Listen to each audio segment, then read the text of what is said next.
Hello, everybody, and welcome to our May the 18th, 2021 session in our series on entrepreneurship in Asian high-tech industries. I want, first of all, to say thank you to the member companies of the U.S. Asia Technology Management Center. They're our primary source of funding, and so they make these seminars possible. We're delighted that everybody can join us. And I'm very excited to be able to have a session on how accelerators have been evolving across East Asia to the point that maybe we don't even call them accelerators so much anymore. To discuss this topic, we have three great panelists. I'm going to go in reverse alphabetical order today. So our first panelist who will give comments is Mr. Richard Min, and he is the co-founder and executive partner of Startup Seoul. He was the founder of Seoul Space, which was one of the very first incubator accelerators in South Korea. And he was, before that, recruited by Google to lead Korean operations. He had been in the trenches in a number of companies, advising them in difficult situations about getting into the Korean market. And so he has been working in the accelerator space really for about 20 years. I think that's the first, it was about 20 years ago that Richard and I got to know each other. Yeah. So our second panelist is Ms. Elisa Chiu, and she is the founder and CEO of Anchor Taiwan. And Anchor Taiwan, actually Elisa, operates at the intersection of technology innovation, cross-border collaboration, and Asia market immersion. And she is also a mentor for the Founder Institute, which is a premier startup accelerator from Silicon Valley that now has 200 chapters around the world. She has been awarded the 40 Under 40 as a woman in technology in 2018, recognized as one of 30 women power by New Taipei City government, and one of the 10 Gen T times Credit Suisse social impact awardees in 2020. She has a lot of experience in Wall Street as well. And our third panelist is Mr. William Bao Bean. And William is the general partner for China Accelerator. He is also a general partner at SOSV. And he's normally active in Shanghai, but right now he's calling us from Taiwan, where I understand he's in the process of getting a COVID test so he can fly back to the US this weekend. Anyway, we're delighted that our panelists can join us today from three different places. And we would hope that you would check their bios out on our website, asia.stanford.edu. The way we'll work today is I'm first going to ask each of our panelists to give some prepared remarks, and then we'll have a few questions, and then we'll have some time for audience Q&A. So Richard, let me ask you to go first. Thanks very much for coming in. Thank you. And how many people have gone east or Taiwan or Korea or China? It's a general question. Hello, my name is Richard Min. I'm a co-founder and managing partner of Startup Seoul. And Startup Seoul is based on the Gangnam district, Gangnam, and the premier area in Seoul. And I've been doing this startup accelerator game for a long time. So history, I started the first accelerator in Seoul Space, and I ran it with David Lee. He is one of the first 150 members of Google, and Rodney Yim, he owns 56% 60 buildings in Gangnam, and we formed it together when we realized that there was no accelerators in Seoul or Korea, and it was great. After a while, we formed K Startup. This was a combination of Seoul Space with the government, and it was the first accelerator funded by Google, and it was great as well. And I moved over to Fashion Technology Seoul, or Fashion Technology Accelerator, because it was the last great industry yet to be disrupted by technology. And I formed it with Enrico, the former board member of Gucci, and Patrick Chung, who is a VC from Silicon Valley. And all together, we have 3 exits, and it was nice. Personally, I have aphasia caused by my near-death stroke, and my intelligence is intact, so I listen and understand no problem, and my speaking is my problem. And it's hard, but I'm getting better, and it will take some time, but I had 3 words coming out of the hospital: my name, my parents' name, and well, fuck. I don't know if I can say it in front of Stanford students, but fuck. Look at me today. I'm giving a speech in front of Stanford students, even with my stroke and aphasia. Progress in setting a goal.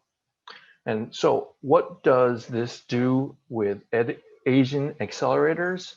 I can draw parallels between Asia, Korea, and the worldwide accelerators and startup.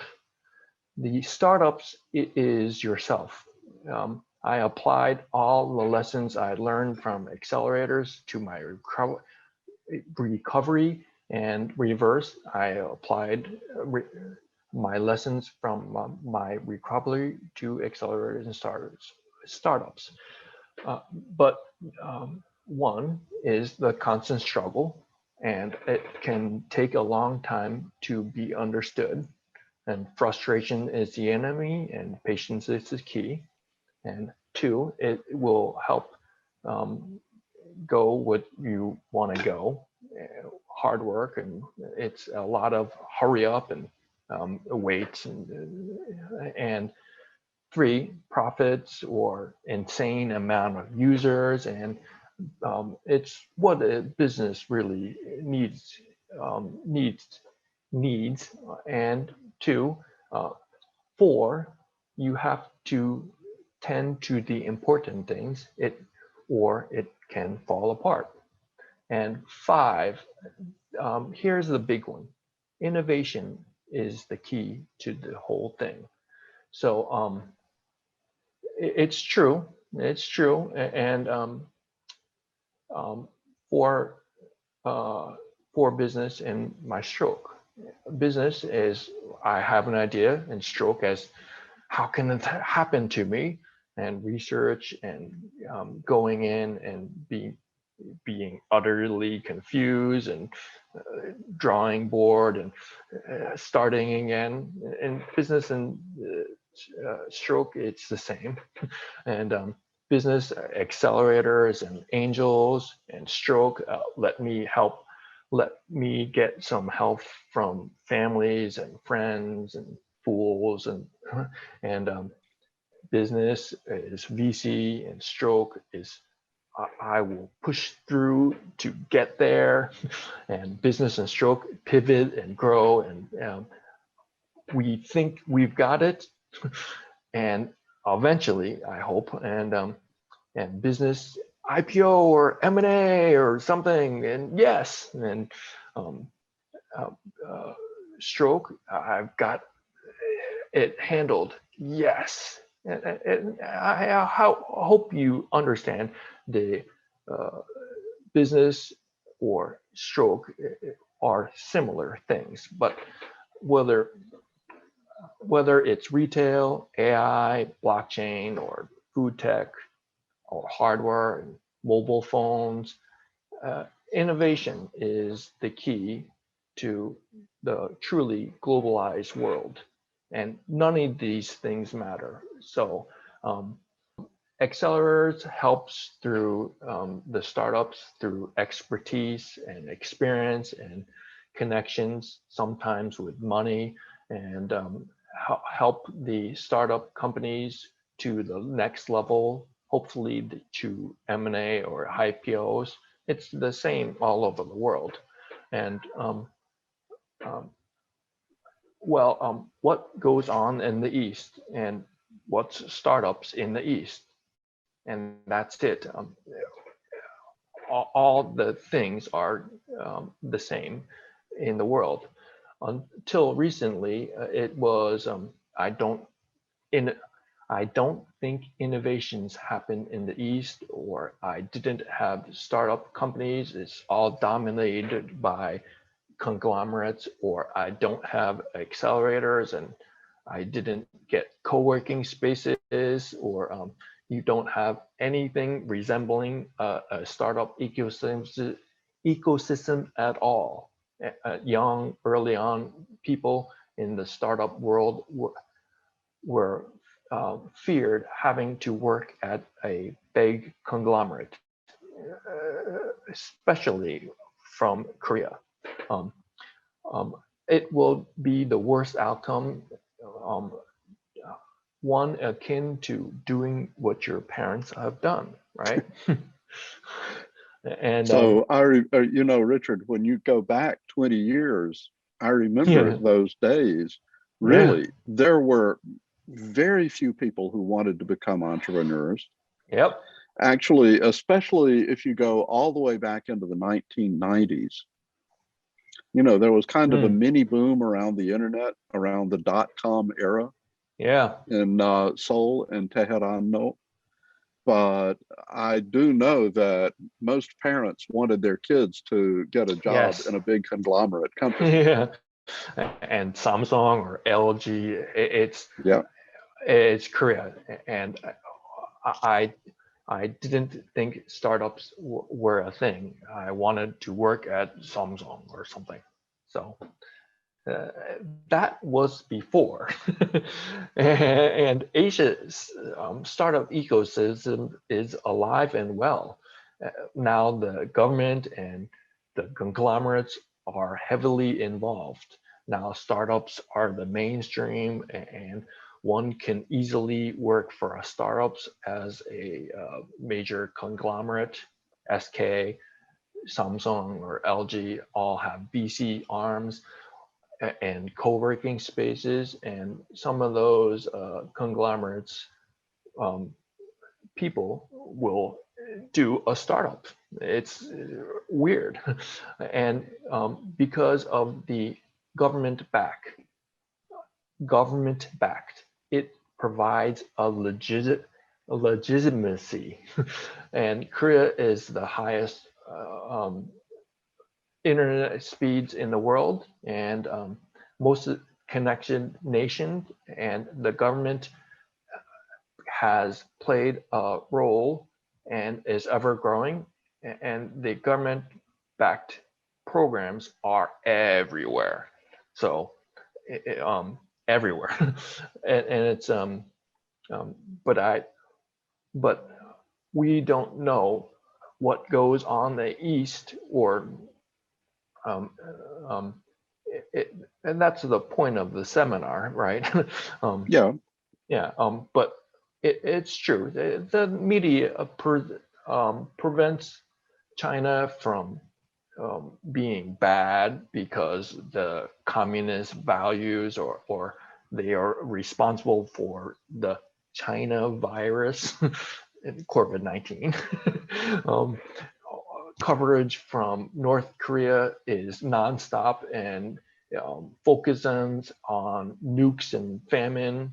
And we see South Korea is the little byline of K-pop or Samsung phones or LG TVs. Yes, that is Korea.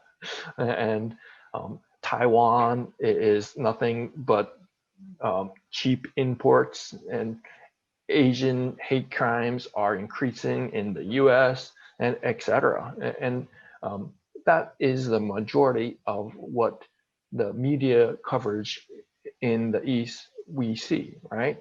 And innovation is the key to the East.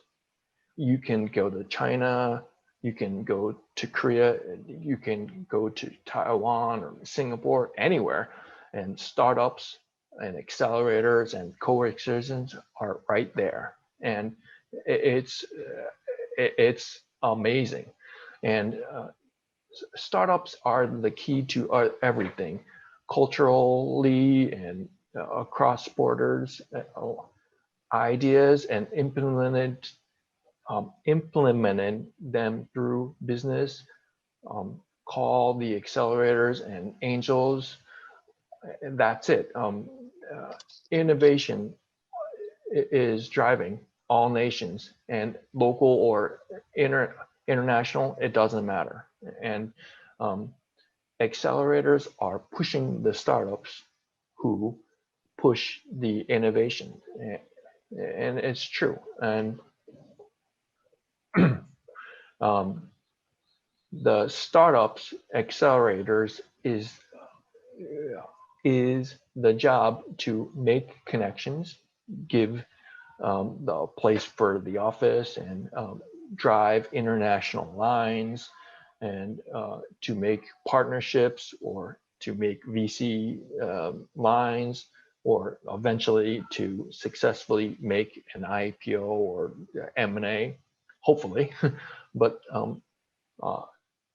the East is already here in terms of startups, nothing else. And Silicon Valley is the birth of the startups, but now all places have a burgeoning startup ecosystems around the world, whether that's Korea, Taiwan, or China, or everything. Now is the time for the East. And like my stroke and aphasia, it's really, really hard.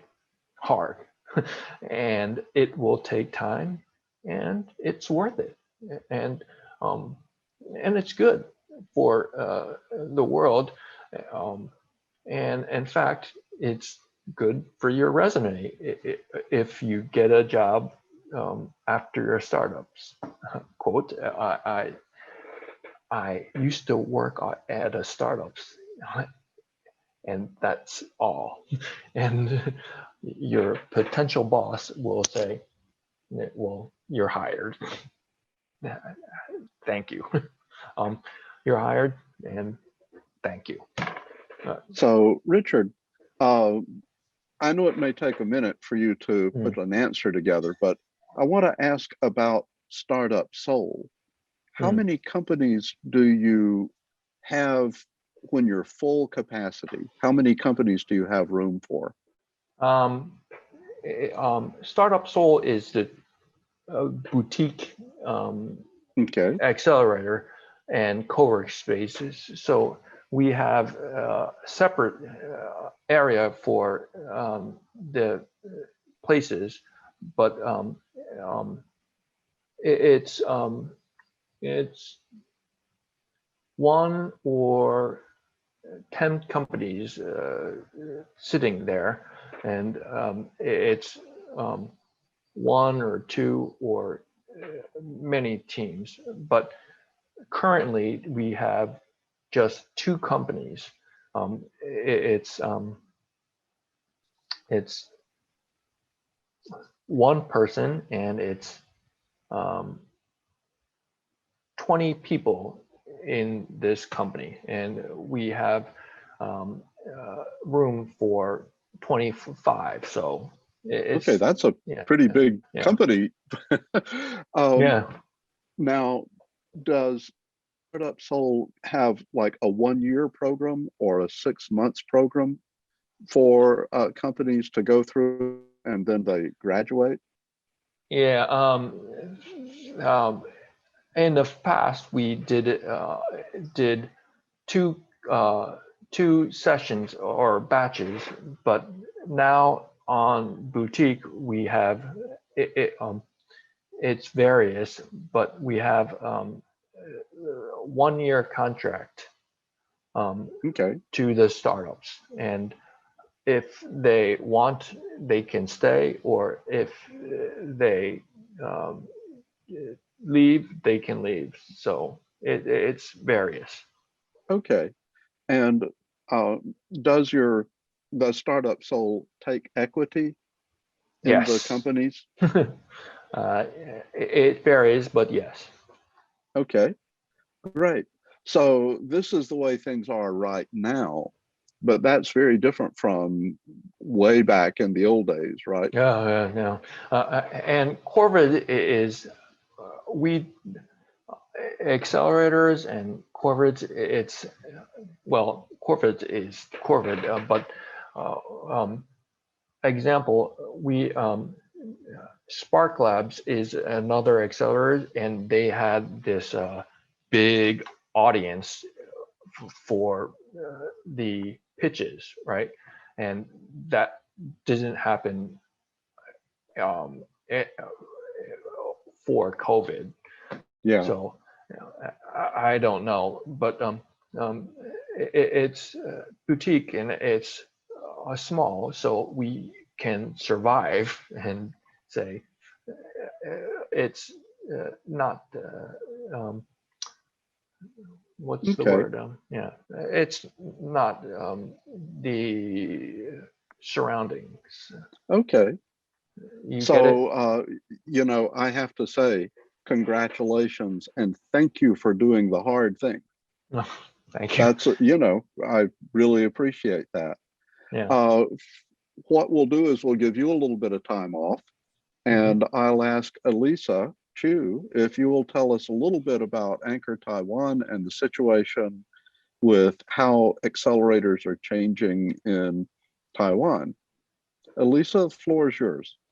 Sure, thank you so much. I guess richer and richer, and it's such a huge inspiration to see Richard Min from Korea, like undergoing after such a huge life incidents and still basically fighting, especially kind of like still in the startup world and trying to really still add value for this overall ecosystem. This is Elisa Chiu.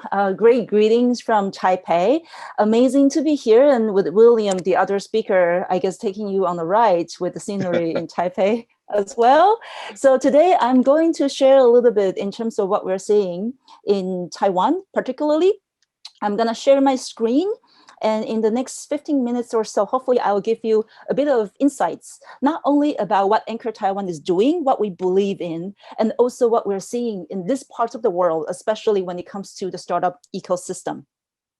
So a bit of self-introduction. I guess I'm not going to repeat what Dr. Dasher has already mentioned, but very quickly, I came from a Wall Street kind of background. So I used to be a trader and portfolio manager, first working for JP Morgan and afterwards for a UK hedge fund. I jokingly call myself a Wall Street refugee. But then after that, in 2013, I quit my job when traveling around the world. And the picture sort of like up there is actually a picture that I took in West Bank, Palestine. So I dreamed about being a war zone photographer. That didn't quite work out, but it brought me to Silicon Valley. And I basically just fall in love with this whole entrepreneurship and impact investing world. Since 2014, I started this bi-coastal sort of like lifestyle in between Silicon Valley and Taiwan. Eventually in 2017, I started Anchor Taiwan. So what is Anchor Taiwan? Utilizing ecosystem building and venture capital for cross-border innovation. And specifically, how do we do that? Our activities can probably fall into three major categories. The first part is around ecosystem building. And we do a lot of entrepreneurial residencies, innovation sprints, lots of ecosystem events that I will share a little bit more with you. That's the backbone of this platform. Secondly, we also work with corporates, especially as their advisor for cross-border expansion strategies, Taiwan soft landing, and sort of like innovation scouting and working with startups. Lastly, from 2019, I also started investing into startups from early stage teams that we hosted into increasingly syndicates and also emerging fund managers. And I believe that among all of these different hats that I'm wearing, I am really an ecosystem and community builder at heart. So on this screen, you can see hundreds and hundreds of events that we hosted before. We actually, through these events, connect investors with investors, investors with startup founders, corporates with startups, and so on and so forth. Really, through a lot of these occasions that we created, we believe that we can bring people together so that they can figure out what to do together, especially in the innovation ecosystem. And the innovation and entrepreneurial residency that we started in 2017, essentially originally with the strongest link with Silicon Valley, and now Silicon Valley is still our strongest and most important base, but now we have got alumni from more than 15 countries in the world. It's not a typical accelerator. So we hosted not only startup founders, but also investors, tech professionals, and later on, even business political leaders who are interested in getting more insights and connections with the industries here in Taiwan. We're very thankful for a lot of previous speakers and mentors, and tons of them, given that we have so many different events. Some interesting people that you might recognize includes, say, for example, the CTO of Foxconn, the biggest OEM manufacturer and also partner for Apple, senior VP at HTC, and so on and so forth. A lot of great people that we're super, super thankful for. And among a lot of these ecosystem building initiatives, there are a few that I'm particularly excited about. One of our signature roundtable is around corporate venturing. And so far, we have connected over 50 industry leaders, both from the ICT high-tech side of the industries, but also the traditional side of the industries, specifically with executives working on corporate innovation and corporate venture capital. And this is becoming a very strong and powerful network to really foster more innovation, not only in the startup ecosystem, but also among big corporates. Well, as you can see, I'm a woman, so I'm also very passionate about empowering other women in tech, and particularly also in women in venture. So we want to encourage more female investors to get to the other side of the table.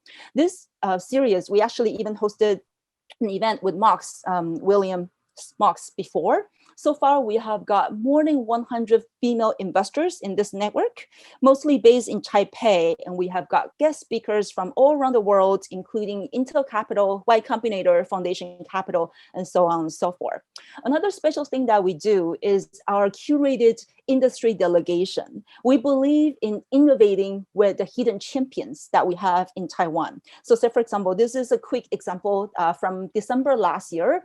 We basically brought together stakeholders from the textile industry for them to really figure out if they were to transform themselves, especially with technology and innovation, how do we actually basically bring together voices from the brand, supply chain, media, and so on and so forth. And this is something that we're really passionate about. In addition to the textile industry in Taiwan, we have a lot of other players that we call hidden champions. You may not have heard of their names, but they are essential players in the world, especially powering the world economy.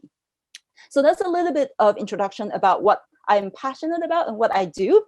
3 years ago, I actually spoke at this very same session, and thanks to Dr. Dasher. This is really the cover page of my presentation 3 years ago. I talk about the new trend among Asia-focused accelerators, and I guess that's really when I first started sort of like Anchor. I was still at the infancy of Anchor Taiwan. So today I am happy to be here to really refresh your memory a little bit in terms of what I mentioned back then, and let's talk about what has happened in between. So among the presentation that I gave 3 years ago, there were two major points. The first part is that I believe the whole Silicon Valley, if not the world, is going through a hardware renaissance. And what I mean by that is that basically a lot of this cutting edge and frontier technology, including blockchain, AI, big data, IoT, autonomous driving, and so on and so forth, all requires tremendous processing power. That basically makes semiconductor players and also a lot of developers and manufacturers with deep tech technology, not only just the supply chain, but also a very important partner for a lot of companies in the world. Obviously, you can see all of this press and cover stories about semiconductor in Taiwan. I think we are really seeing this realizing, in the last couple of years. Another thing that I emphasized back then was that I see tremendous opportunity on a cross-border basis in between Silicon Valley and Taipei. And especially as we have more and more successful founders, say, for example, Steve Chang from YouTube, Twitch, Yahoo, Kaban, NVIDIA, and so on and so forth. A lot of these tremendous entrepreneurs, after their success in Silicon Valley, I believe that they will be able to bring more mentorship, capital, and also resources in these parts of the world. So let's have a quick look, and maybe let me refresh your memory a little bit in terms of the ecosystem here, maybe from a few years ago, and what we are seeing right now. So if you have explored, I guess, the Taiwanese startup ecosystem a little bit, I'm sure that you have probably come across some of the logos on this page. So here we have a lot of government-related resources, university-related resources, and corporate-related resources. And if you were to look at the first picture on the upper left corner, especially among the government-related resources, you will see MOST, M-O-S-T, the Ministry of Science and Technology, the Ministry of Economic Affairs, National Development Council, and so on and so forth. We have a lot of ministries with tons of budgets and resources, I guess similar to Korea, just to echo what Richard just mentioned. And in addition to the central governments, we also have a lot of initiatives from the local governments as well. Taipei, New Taipei, Taichung, Tainan, Kaohsiung, and so on and so forth. A lot of universities with part of the government funding all have their own accelerators and incubators. So what have we seen, especially from a lot of these developments? First of all, because Anchor Taiwan is an independent platform, and also we're not a typical accelerator. So I guess I am here to really give you my sincere observation, and also I guess like maybe some inconvenient truth in terms of what we have been through. So first of all, I think from a few years ago, especially the role of accelerator, what we have seen is that more than often, they rely too much on single source funding. And in the case of Taiwan, very often that means the governments. And that sometimes creates some very interesting situations. While most of the government programs are basically there with good intention, but then it turns out that we started having a lot of accelerators or organizations that basically became B2G, so serving the government's KPIs. And sometimes that may not basically have the best long-term sort of like structure or incentive to basically bring value that would be the most essential for startup founders. We also started seeing that we have too many accelerators and incubators per startup.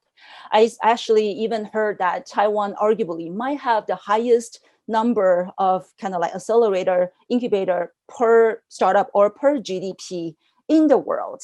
Probably not a good thing, because then you see the same startup basically floating around, collecting resources, can be based at incubator 1 on Monday and go to incubator 2 on Tuesday, and basically jumping around with a lot of different resources.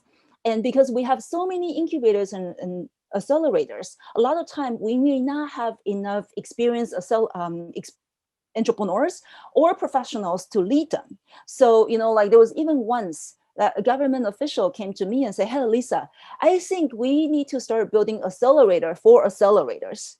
And to that, I guess, that gave you a sense in terms of just the overwhelming numbers of accelerators here that might need to be accelerated themselves in order to really help the startups. And then, as I also mentioned, because we have a lot of different ministries with competing initiatives, and very often that brings confusion and maybe to a large extent inefficiency. However, like a lot of this actually are, I believe, the essential steps that ecosystem will need to take in order to get to that more ideal stage to create really a win-win scenario. So with all of this, I still believe that all of the steps that we have been through are actually helpful and useful for us to be where we are today. So now let's take a quick moment to see what we are having now and perhaps the hopeful future in front of us. First of all, I started seeing that market leader like AppWorks, basically they, like just celebrated their 10th year anniversary a few months ago. You might recognize Jamie Lin from the picture. He is the founder of AppWorks and currently also the GM of Taiwan Mobile, a leading telecom companies here in Taiwan as well. We see that after 10 years as the pioneer of Accelerator, some people actually call them the YC of Taiwan or the YC of Asia. We started seeing that they started really kind of like generating returns, especially from last year.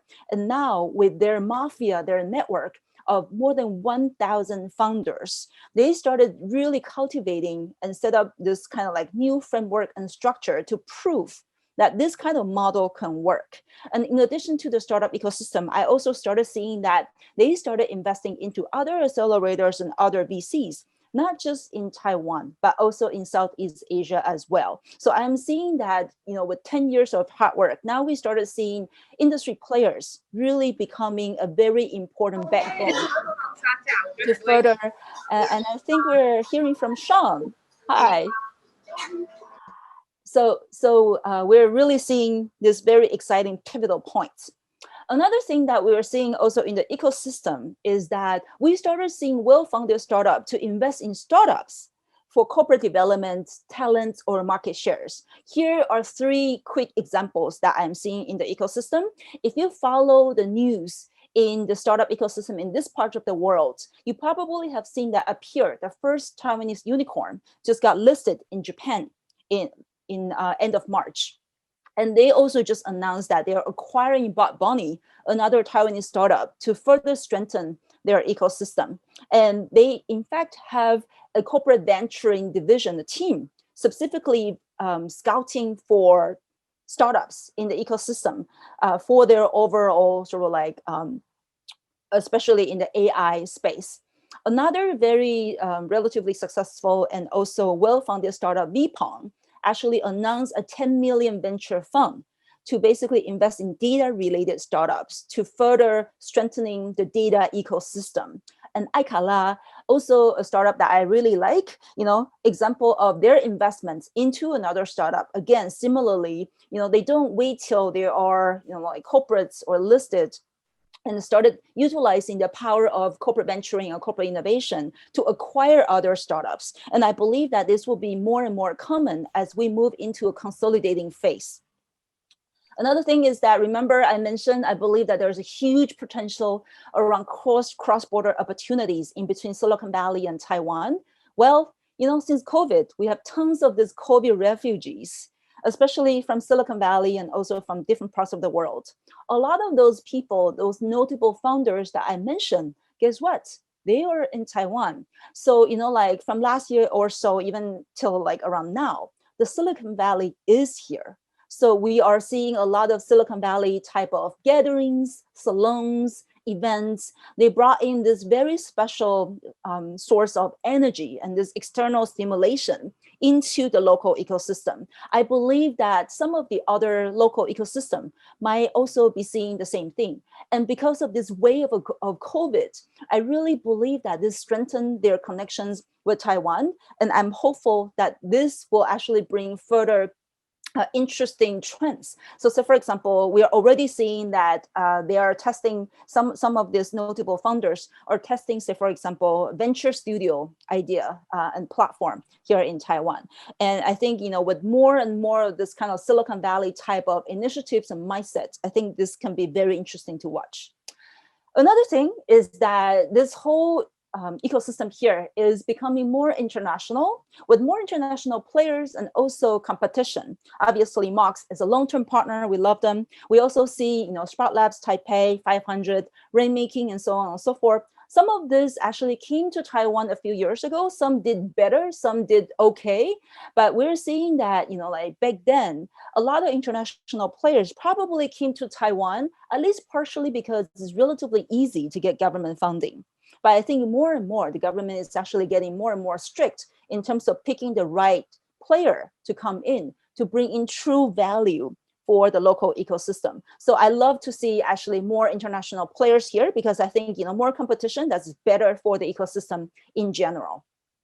Another thing that we are seeing is that this picture, this graph in the background is actually what we put together at Anchor's LinkedIn last year. We basically study the corporates here in Taiwan in terms of their cash balance and their potential dry powder if they were to allocate more resources into startup investments.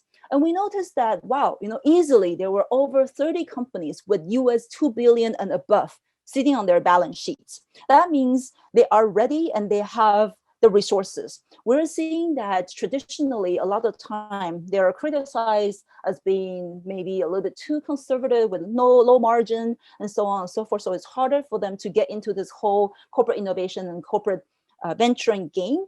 But we're really seeing the pivotal points, especially with the corporate venturing roundtable that I mentioned, with this over 50 representatives from all of these corporates. We're seeing that the deep tech companies, like some of them have been in this field for maybe like 10, 20 years, but they're formalizing the setup with CVCs. A lot of traditional industry players, they're actually also seeking to get into this field. So, I think it's very exciting to see for the Taiwanese players, in addition to obviously a lot of money and capital, with their expertise with the supply chain, what they can bring for a lot of this kind of like startups and even other corporates in different parts of the world.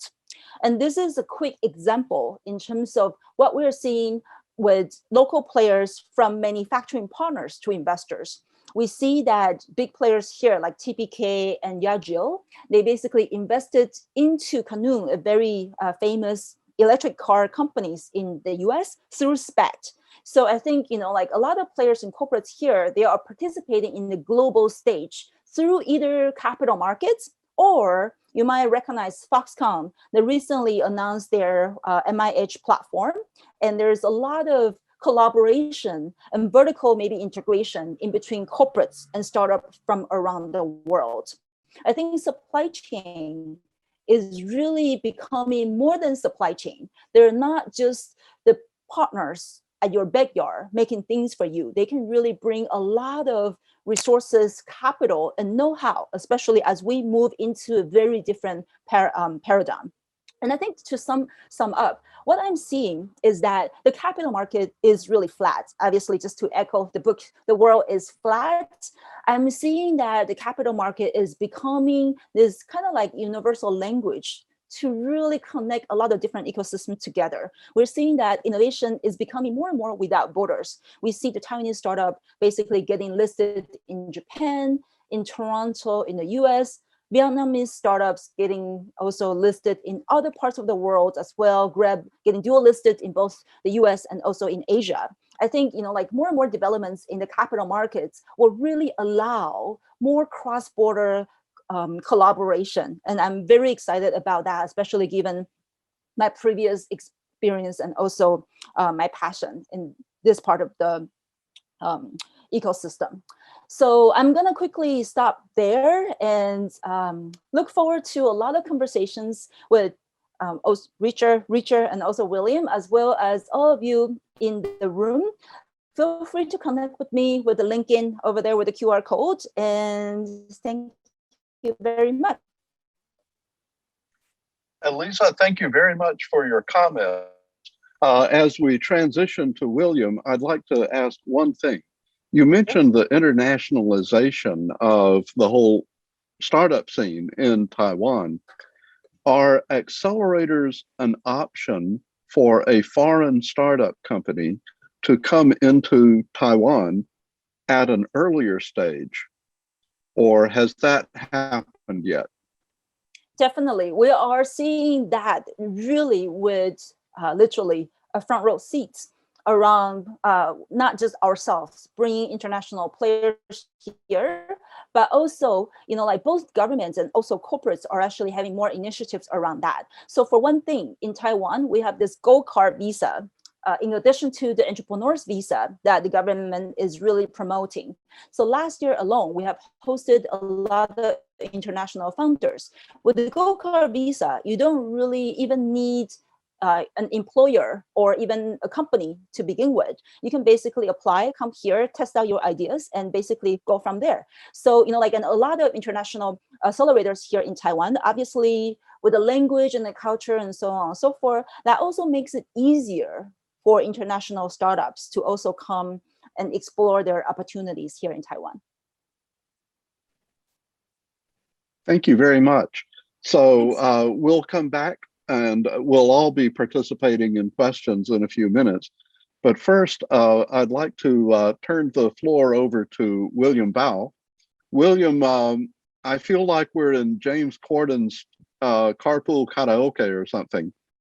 Thanks very much for finding the time to join us today, this morning, your time. If you would, please start a little with kind of your background and how you're spending your time these days. Yeah, sure. Thanks for the time. Sorry, I'm getting a COVID test right now in Taiwan is kind of interesting because of the recent lockdown. So I actually have to go to another city to get one, and so I can go back to the US. Travel at the time of COVID is always fun. So I've been doing tech investment for 25 years. I started off in equity research in Asia, then the US, working for the head of tech at Bear Stearns, and then back in Asia with Deutsche Bank, where I was a top-rated internet analyst in Asia, and worked on the IPOs for companies like Alibaba and Kingsoft, where the head of engineering went on to found a company called Xiaomi. I guess 25 years in tech's been a long, fun journey. Sorry, one thing about these masks is it's had an allergy attack somehow. So excuse me. But I think there's a lot of things we can talk about, and I'll probably keep my comments short just because I want to get to Q&A. So we started like SOSV. We have 900 million under management. We're a VC fund, and we started China Accelerator 11 years ago. It's the first continuously active now, I think, accelerator in Asia.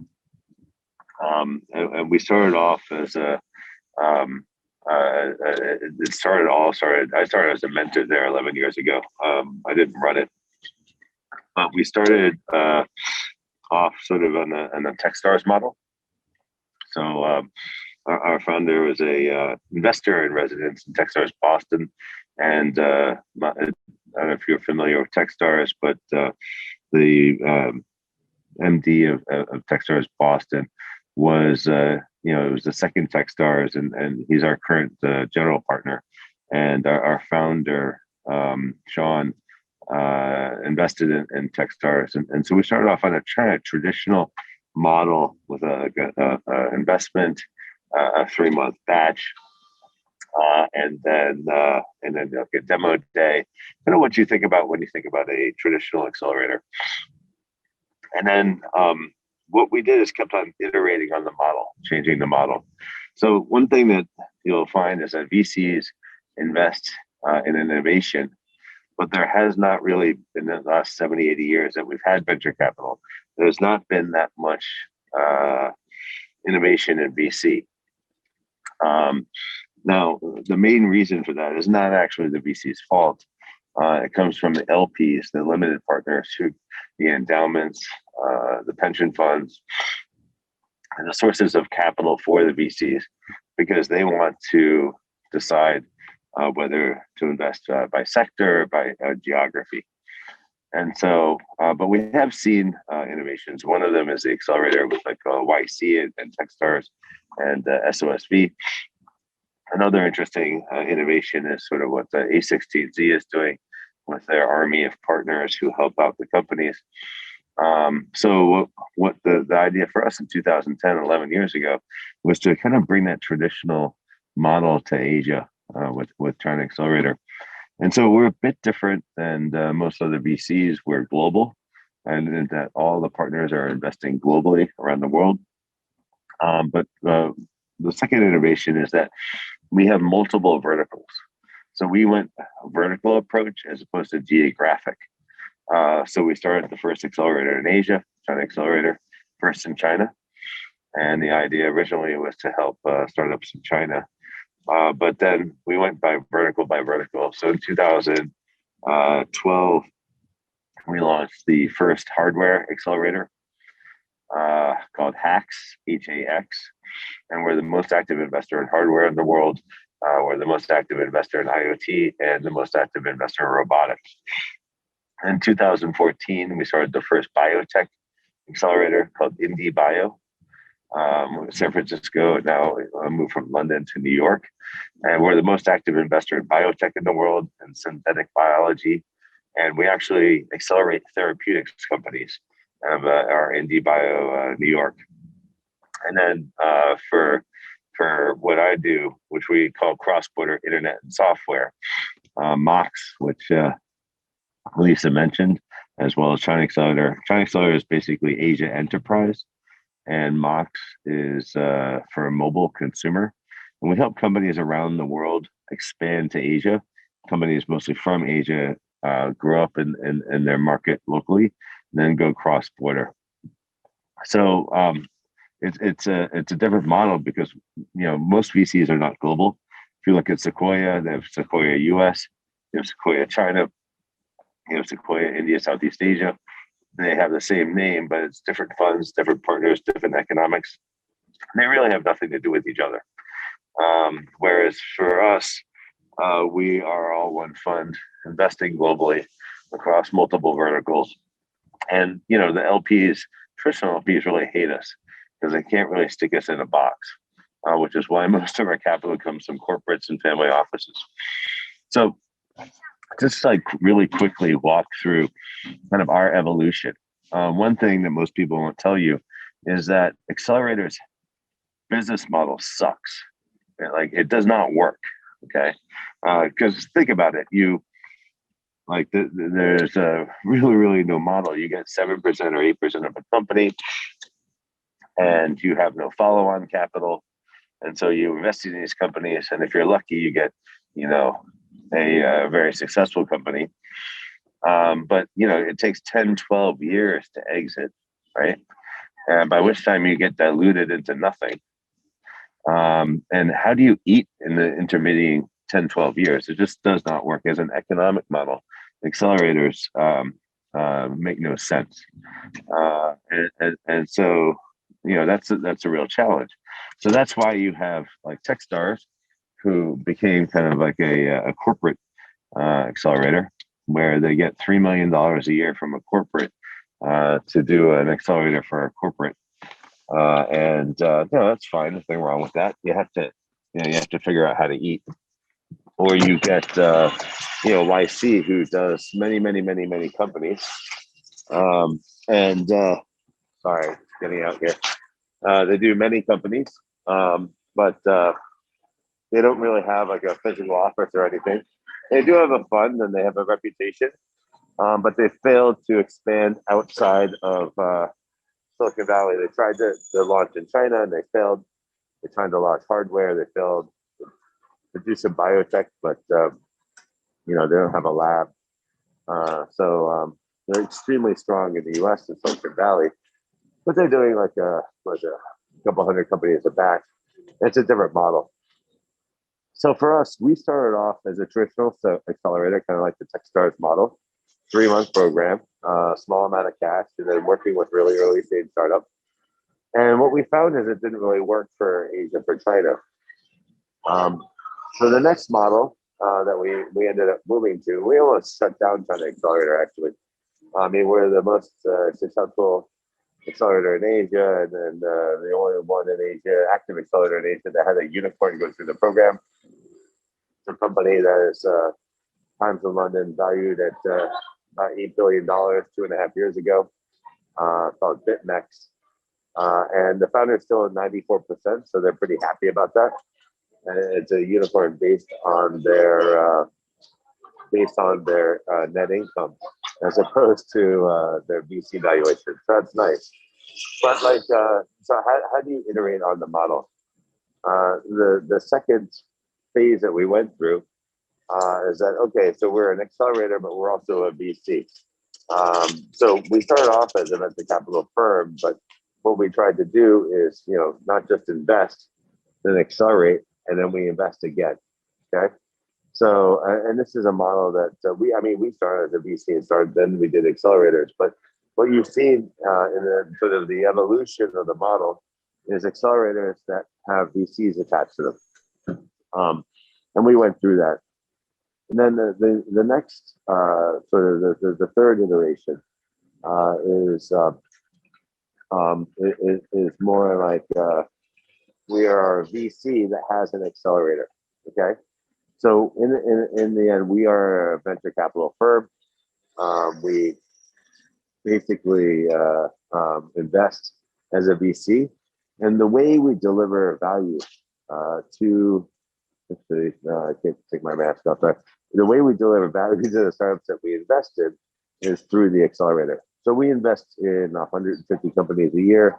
We're the number one most active seed and angel stage investor in the world, according to PitchBook and CV Insights for 2020.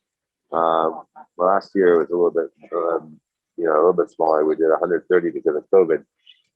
We have significantly over 1,000 portfolio companies. But like, how do you deliver value to this many investments? I'm doing about 44 companies investments a year. And so we are a VC that then used accelerators to deliver that value. Similarly to an A16Z, where they invest and they have an army of partners that help out. And so that's where we've been for the last 3 or 4 years. And actually earlier this week, we launched sort of like phase 4, at least for cross-border internet. Because our companies, you can think about it as like a late stage accelerator. Our companies on average have 35,000 monthly net revenue before they come into our program. On average, they have 35,000 gross profit, right? And in Asia, where a fully loaded employee in Taiwan might make $1,000 a month or cost $1,000 a month. In China, it's about 1,700, 1,600. In Indonesia, maybe 700. In India, it's 500. But if you're doing $35,000 in net revenue a month, you basically can go profitable. You're not going to die. So the goal is not to stay alive. The goal is to scale. And so, by definition, a startup accelerator has a time limit. We started off with 3 months, then we moved to 6 months, then we moved to 6 months plus continual support. And now our program is cut down into modules. We don't have a curriculum. We're not EMBA. We have workshops. They're all, they're all optional. But the key thing is that we moved to a model in which our program never ends. It's more like a platform. And so, actually, by definition, we're not an accelerator anymore, because there is a 6-month period that's quite intense. We do have a demo day, but our program never ends. What we found out is, in order to really support our company, we have to meld the models where we deliver support at scale, but at the same time, 3 months or 6 months simply isn't enough to get the return. So we're probably top 10% performing VC in the world. Kind of pops around a little bit. It doesn't take into account BitMEX, the unicorn I mentioned, which should probably return our third fund between, 1 to 4x. But even if you take that company out, we've got a 23%, 24% net IRR over 18 years. But in order to do that, we need to iterate. So the key thing with accelerators is changing the model. With that, I'll turn it over back to Dr. Dasher. Thank you so much for having me. I really apologize for the moving background, and now I'm gonna probably turn my video off unless you guys want to see the inside of a Taiwan hospital. Yeah. Thanks, William. William, you can stay online with your video off, though, right? Yeah, of course. No, happy to take any questions. Okay. Yeah, thanks. I tell you what, I do have kind of a question for you as we move into the Q&A, if you don't mind. And that is, do you see really more difficulty for a really beginning stage startup company? If they have revenue by the time they get to you, how do they get to the point of getting to you? What do they do for that gap from very beginning to revenue? Yeah, sure. So, yeah, that's a question. If you have to stop, we'll move on and just let you do what you got to do. Okay, because we'll take care of that as you need to. No, it's fine. So, I think that startups have gotten a lot easier over the last 11 years in some respects, in that you go through a lean startup weekend or a startup weekend, or and these companies, you can get to kind of like product market fit in 54 hours, right? So we have companies going through this thing and they'll do $5,000 in revenue by Sunday. We actually don't give credit above $5,000, because at that point, you kind of prove that it works. It's not like a real company or anything, but you can test the market, you can get validation very, very quickly and very inexpensively. I think the model for earlier stage startups has changed somewhat. So you've got things that what's your problem, what's your solution, and you solve that problem. And then you've got where we're investing quite heavily, which is deep tech or hard tech, which we have a $10 million biotech lab in our basement in San Francisco. Right, we've got an even more expensive lab in New York, paid for by a $25 million grant from New York State. The government grants do come in handy, and so that takes time. That takes a lot more time. It takes a lot more effort. But as accelerators, how can we make that move faster? Right? How can we accelerate? What we do is we give a framework for scientists and very technical folks who might not necessarily have that entrepreneur or business background. We give them a framework in which they can become entrepreneurs. And so a lot of folks are used to academia, where there's a bit of structure, and they go into startup land where it's pure chaos, and they encounter difficulties. So I'd say, starting up is very hard to do, as Richard mentioned. We've had 4 of our founders commit suicide, and the screwed up thing is that that's below industry average, because we've backed like 4,000 founders, give or take, right? And so it's not easy, but when you have a bit of a framework, when you have a support system, when you're doing it together when you're in an accelerator, in a batch, in a cohort with others who are going through not building the same thing, oftentimes not at the same stage, but going through the same challenges at the same time, that makes it a lot easier. So hope that helps. Thanks. Okay, thanks very much. And we'll let you get off the hot seat for a little bit. Everyone, if you have a question or would like to make a comment, please write it in chat. And I will either relay it to the panelists, or I'll give you the floor for you to relay it to the panelists. In the meantime, I have some questions that I'd like to ask. So for everybody, one reason we wanted to have this topic in the series is I think you really see how the whole startup ecosystems across Asia are growing by the changes in the services that accelerators have to give.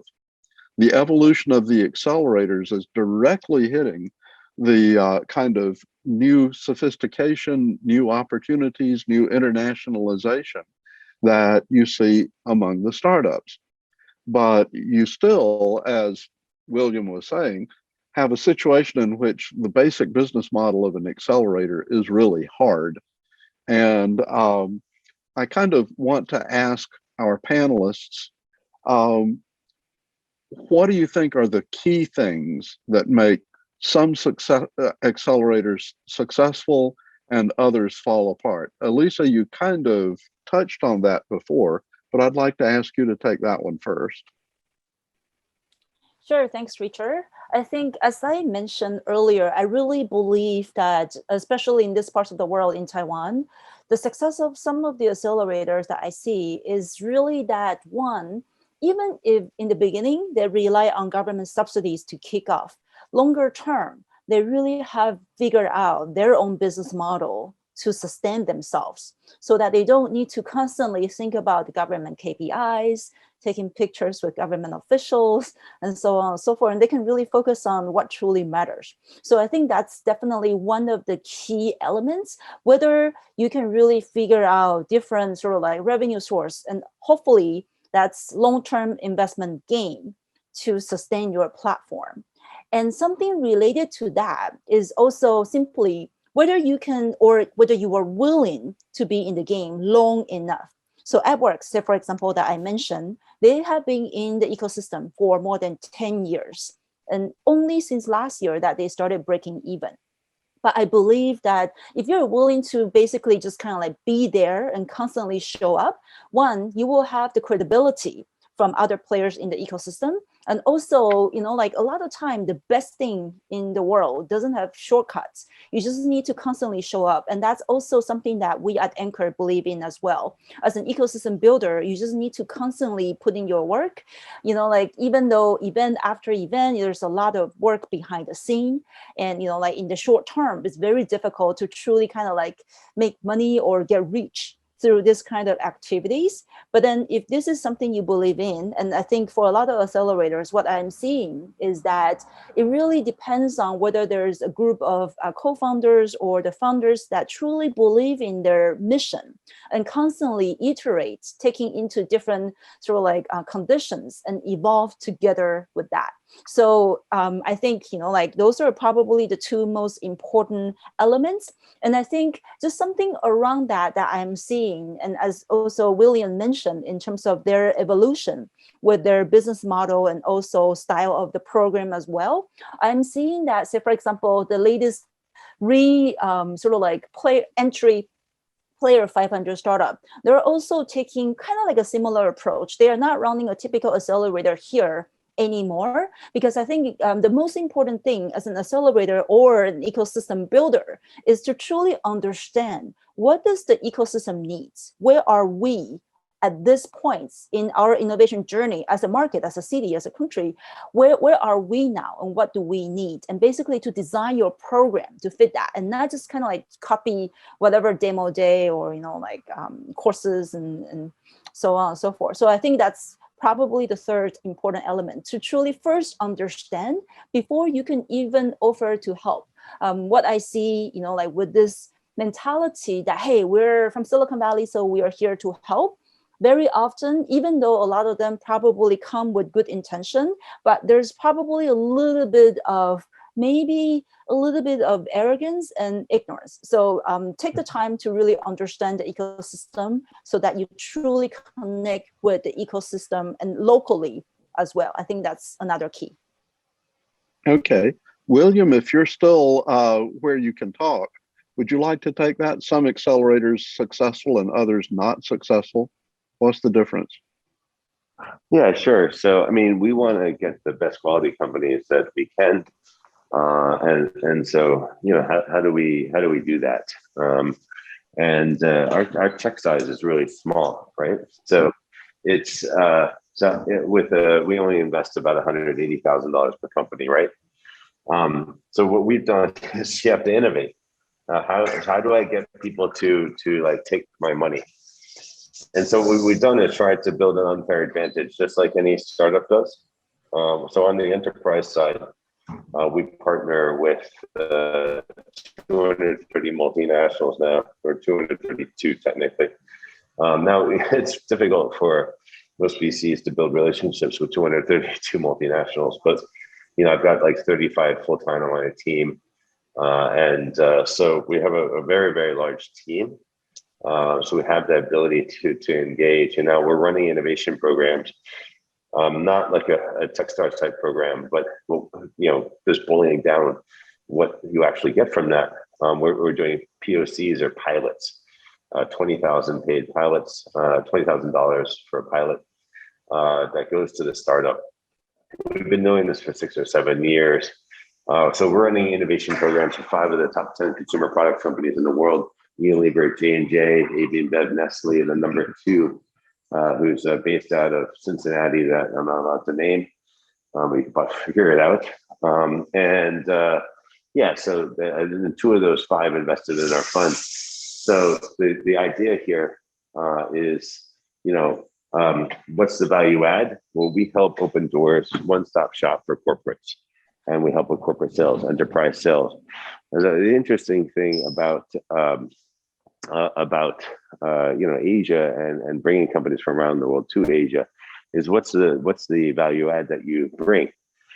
So what we do is help with corporate sales. We sell into these large corporates, help us start selling to large corporates.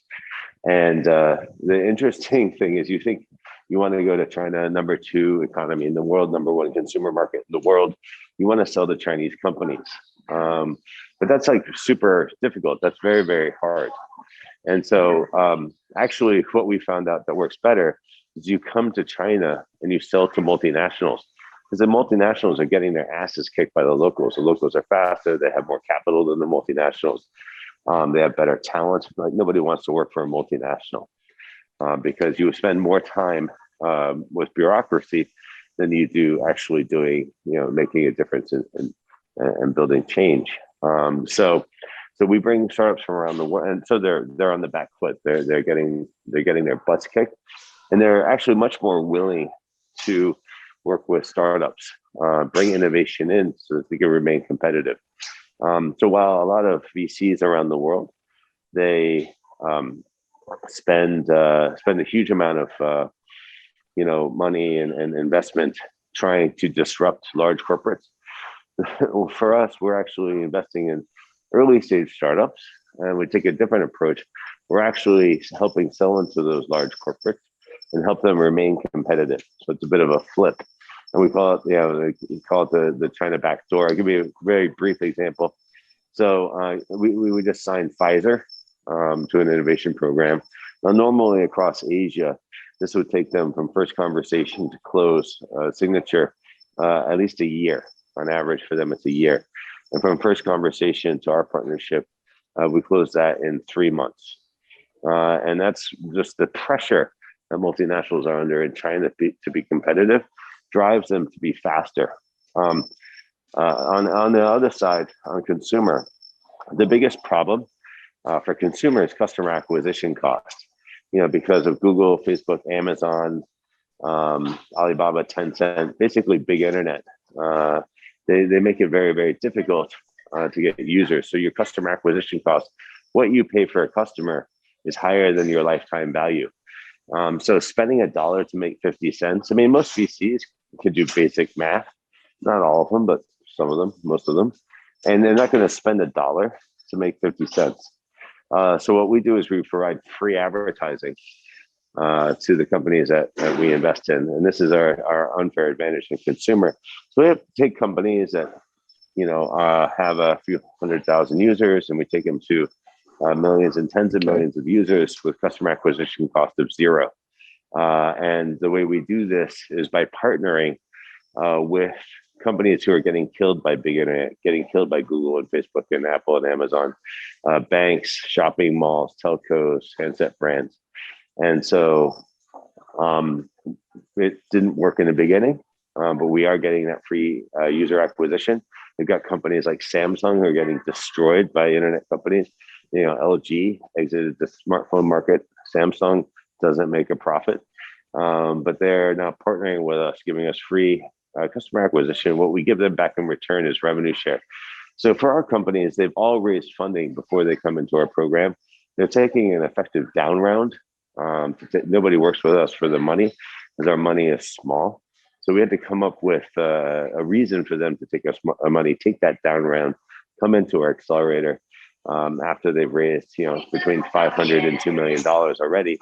And so what we did is give them a reason. Thanks.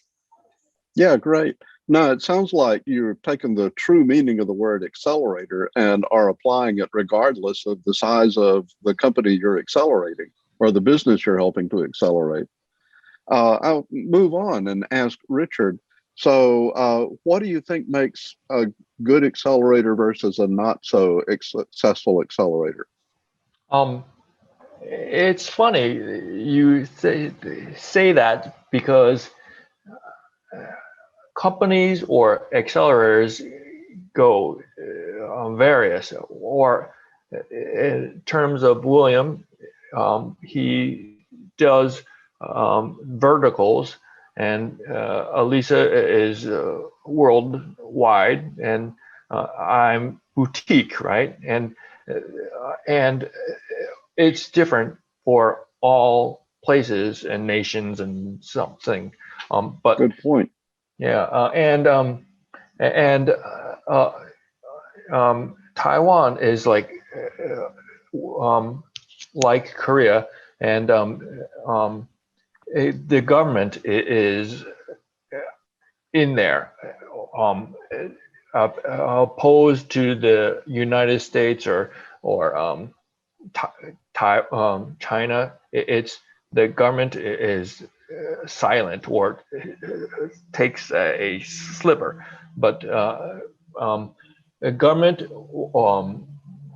is all the accelerators except for 3 are government accelerators, and it's the government it's 10,000 or 20 or 5,000 to $20,000 is the government accelerator, or and it's small money, but the government is got legitimacy, and it's small money, but it's good, and the government is gets all the buildings like startup central or something, and it's all over the city, and boutique style or Spark Lab style is private, but and we take single startups, and we do the rounds, but I'm saying it's what's the word, big startups and small accelerators, right? Okay. And it's international versus domestic, and domestic ever since Korea is international, but domestic is really kicking off. Coupon, which is domestic, and it's a shopping site, and Coupon is domestic, but it went public, and it's public. And so you've given a very good kind of overview that it points out that where the money comes from in the accelerator, a government accelerator probably has different measures of defining success than a private sector accelerator would, because the government is really interested about employment and interested about things that will look good in the press that make the government look good. While, yeah, the private sector accelerator is probably much more about the money. Yeah. Elisa, would you accept some sort of a situation where you're dividing up the venture capital and take, you would invest in a company without doing any acceleration service for them? Conversely, would you accept a company that is, you really think is an interesting possibility without any kind of equity stake in the company? Absolutely. So at the moment, I actually invest out of our own internal capital. So we haven't formally raised a fund externally yet. So all of the capital that we invested are actually our internal capital. Our check size, just to answer some of the questions in the chat, is still relatively small. So it's basically accelerator level kind of like check size, typically 50,000 around is basically our sweet spots.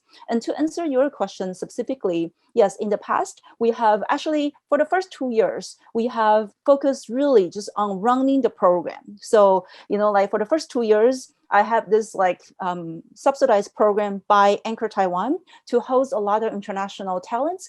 And as I also mentioned, because we hosted more than startup founders. So some of these people, they actually don't really need our money. Some of these people, they have very good funding themselves, or they come from very big corporates, or they're basically business politicals or like representatives. So, like basically with them, we host them because we believe that there's actually good win-win long-term potential to basically foster more industry related collaboration. Then we will still love to get them, with Taiwanese players. But we actually started investing into at least some of the startups that we bring over at the right stage. Right meaning, like our check size would actually be meaningful for them, and they also see our addition to their cap table as a value add as well. We have invested into companies that didn't go through our formal program, but we have actually spent enough, if not even more time, especially, like given that last year we didn't run any formal program bringing in external startups. But then, to answer your question, it's for us case by case. And at the moment, there's no set formula. Okay, great. Thank you. I have to say, everybody, that we're past the scheduled stop time for our seminar. So we'll call an end to the formal program at this point. I know we've got questions that we haven't been able to address yet. So for everybody who can stay on board, we'll have an informal kind of off the record conversation that won't be recorded, where we'll get to some of the questions that you've asked and maybe some other topics as well. But for now, everybody, please join me in thanking our three panelists. Thanks so much, Richard and Elisa and William, for a really interesting and informative session.